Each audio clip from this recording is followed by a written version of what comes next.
Hey guys, wanted to come on for a minute because y'all know me and cold cases. I get excited when they're solved, right? This is a 46-year-old cold case. Y'all know I'm working on Lynn Dean's, which is 50 years old case, right?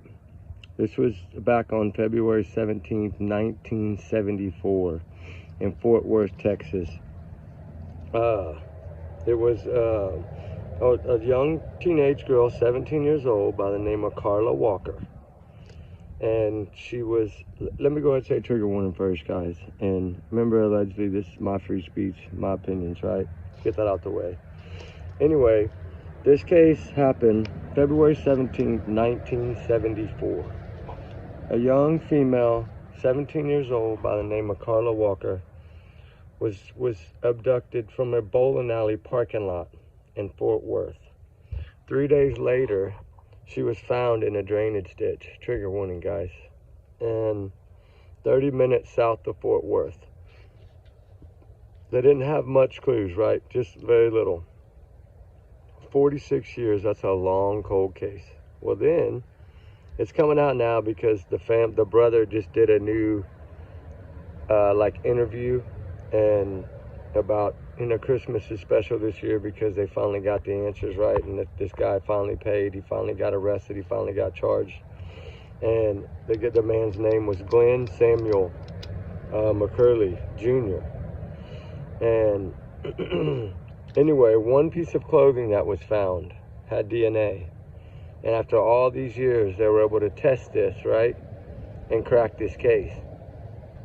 So this is kind of, y'all know me, I work on a lot of cold cases, guys. And just to give y'all an understanding that, when you get information like this and something breaks in a cold case and an arrest is made, that's the wonderful part of it all, right? Is that finally, yes, some of the family members might be gone already and in heaven, but at least the ones that remain, plus for Carla Walker, it was justice, right?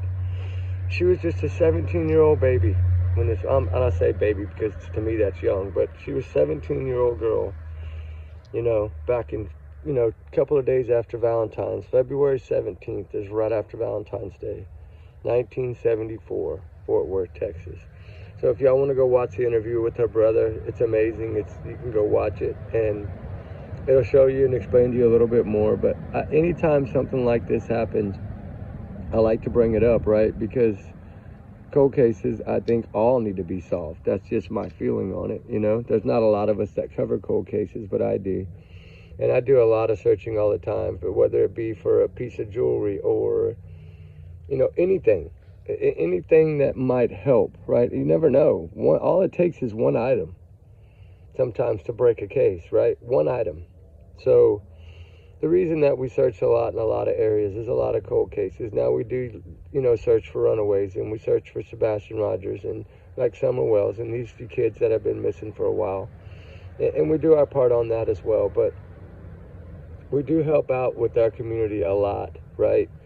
And we're small town, so we don't have a lot of resources, right? So if we can help in anything, we're going to help, right? That's just what we do.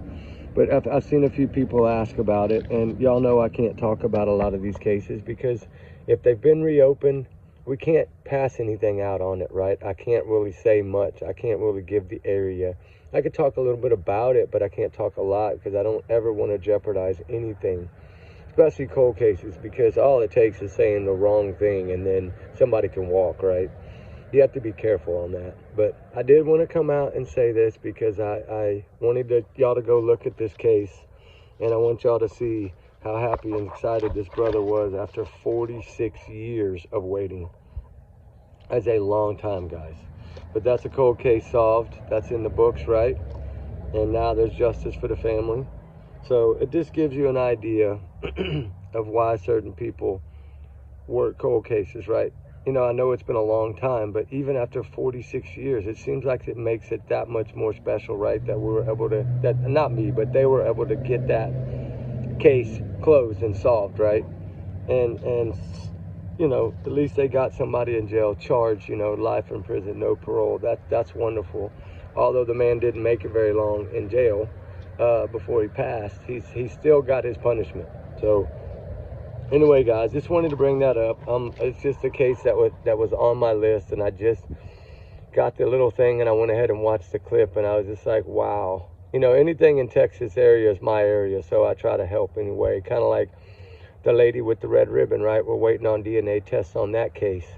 There was 13 victims in that, 13 different ones, all found in a similar area, and that was outside of Houston. So I've done, I think, 1 or 2 videos on the forgotten victim, the lady with the red ribbon. So if y'all want to go watch those, I got a new one coming out pretty soon. I'm just waiting on the DNA results. So hopefully we can crack this, because if we can crack this one, all 13 should be the same person, according to what they believe. So that would be really good, right? That would be 13 unsolved cold cases in one person. That would be another accomplishment for cold cases. But anyway, yeah, and if y'all want to check it out, it's The Forgotten Victim, the lady with the red ribbon. And there's 13 victims. There's documentaries on all 13. If y'all want to check that out, if y'all like cold cases. I know a lot of, y'all do. So if y'all want to go check it out, you're more than welcome to. It's called the Texas Unaliving Fields. I have to use that word, but that's, you know what I mean. All right, guys, trigger warning times 100 million. Just want to let y'all know, Carla Walker got,